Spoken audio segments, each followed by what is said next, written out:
मेरी मनोकामना पूरी करके मेरे प्रभु ने समस्त भूलों के वरदान मेरे आंचल में डाल दिए। जी करता है कि जीवन भर मैं यही रह जाऊं। भाभी, ऐसा न कहो।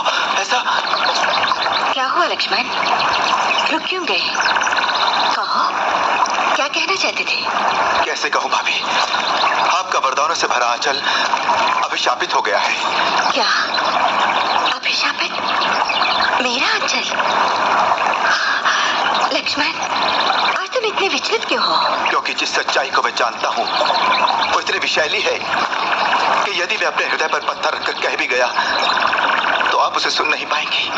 कहो लक्ष्मण, मैं सुन लूंगी। कैसे कहूँ भाभी, कैसे कहूँ कि भैया ने आपका परित्याग कर दिया है।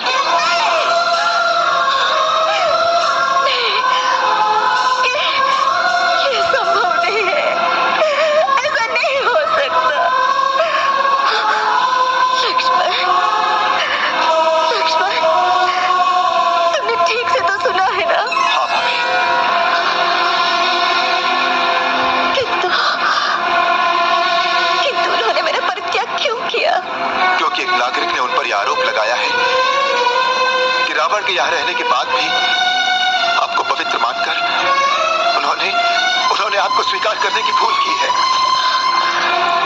इसका अर्थ तो यही हुआ कि अभी भी उनके मन में मेरे लिए संदेह है। नहीं भाभी, नहीं, मैं अपने भैया के मन को अच्छी तरह जानता हूँ। उनके मन में आपके प्रति संदेह न तब था न अब है। उन्होंने तो केवल अपने राजधर्म का पालन किया है। वे इतने निर्दयी कैसे हो गए कि अपनी गर्भवती पत्नी का परित्याग करने से उनके वंश की कीर्ति कलंकित नहीं होगी?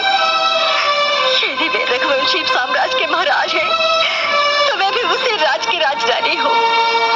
उनकी मर्यादा को कलंकित होने से बचाना केवल उनका ही नहीं, मेरा भी कर्तव्य है।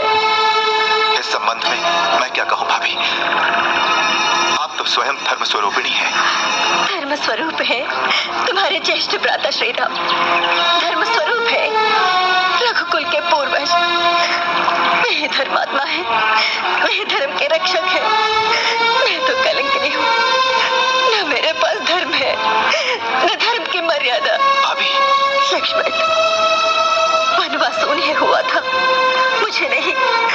फिर भी मैं उनके साथ गई, पग पग पर कष्ट झेले। रावण ने मेरा हरण किया था, इसलिए तुम्हारे भैया ने मेरी अग्नि परीक्षा ली। मैंने बुरा नहीं माना।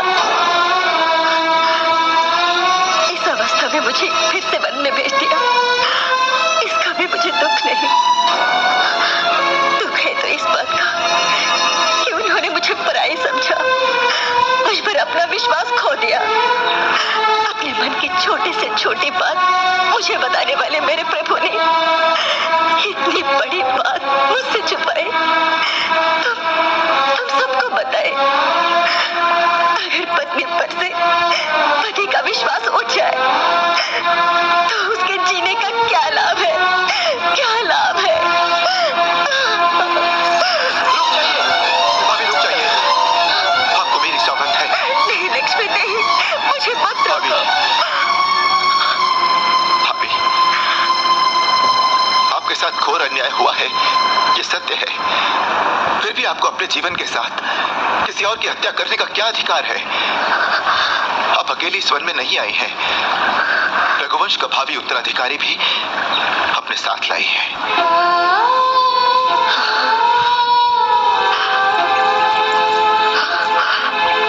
भावी उत्तराधिकारी?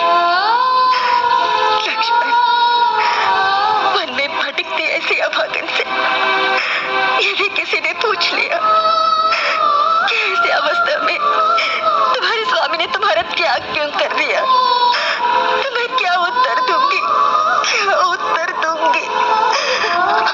इन्हीं प्रश्नों का उत्तर देने के लिए आपको जीवित रहना है। आपको पता है भाभी, भैया के मन में आपके लिए कितना स्नेह है, और ये आप भी जानती हैं कि आप इस संसार में नहीं हैं। ये सुनते ही भैया पल भर में अपने प्राण त्याग देंगे। जानते हो, किंतु आज उन्होंने मेरे साथ जो इतना बड़ा छल कपट किया है, उससे मैं अपना संभल खो बैठी। और आवेश में न जाने मैंने उन्हें क्या क्या कह दिया। लक्ष्मण, मेरी ओर से उनसे क्षमा मांग लेना और मेरा अंतिम संदेश दे देना कि मैं स्वप्न में भी रघुकुल की मर्यादा को कलंकित नहीं होने दूंगी। भाभी, भाभी आपसे मुझे सदा ही पुत्र जैसा स्नेह मिला है। आपके चरणों को छूकर मैं हर दिन प्रातः आपसे आशीर्वाद लिया करता था। अब ये पावन चरण मुझे कहाँ मिलेंगे?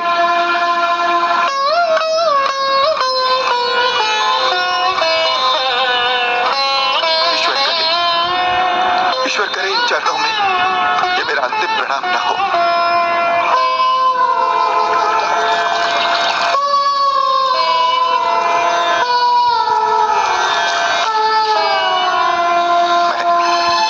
मैं जा रहा हूं।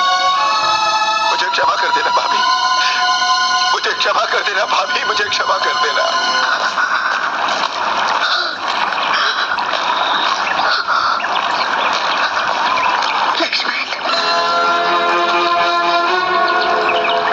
छोटा सा निवेदन है।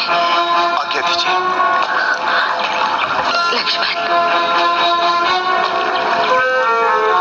कुलदीपक के जन्म के अवसर पर महल के दास दासियों को न जाने क्या क्या उपहार देने के लिए सोचा था मैंने, परंतु अब उस अवसर पर जाने कहाँ रहूंगी मैं। अब मेरे पास इन आभूषणों के अतिरिक्त कुछ भी नहीं।